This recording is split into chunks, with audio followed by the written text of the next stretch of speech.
Stash reveal mga boss. Ito galing sa Bulacan. Pinili natin.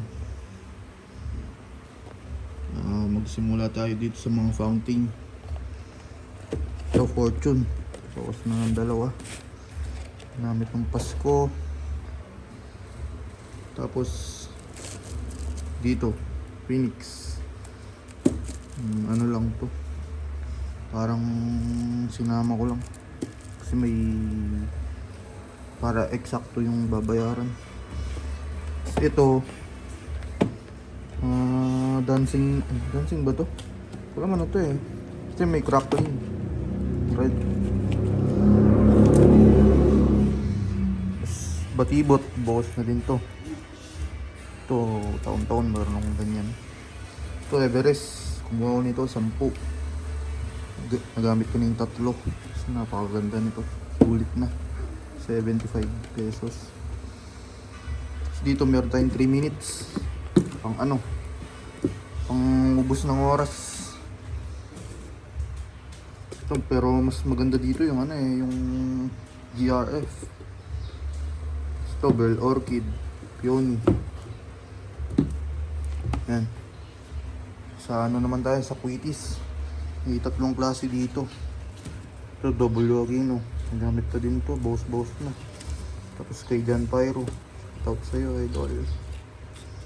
Na to, with titanium effect.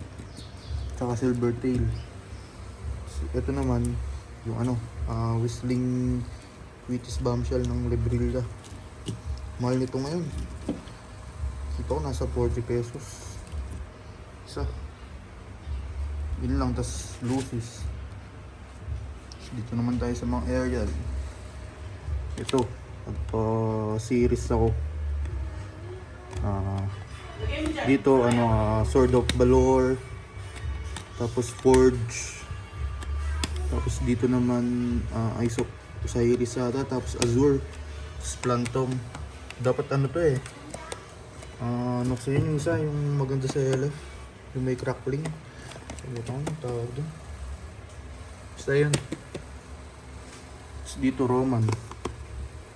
Ito JLK. Nakuha ito September pa. Tapos ito naman dalawa to. Nasindihan ko na yung sasak nung Pasko. Ito naman to siniris ko. Speed Freak 30 shot. Tsaka Night Breaker. Yan. Ito pinasabay ko to kay Tawiti.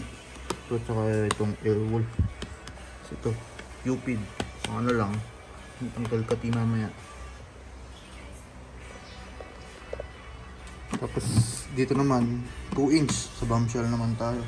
Ito 2 inch Flame of Lyra. Nag-order ako dito 12 shots kay Rosalie. Nabigay niya 16. So sobra. Thank you. Tapos yung pang finale 9 shots na Flame of Lyra 3 inch. Yan. Ito lang yung stash ko. Konting stash lang. Yan lang.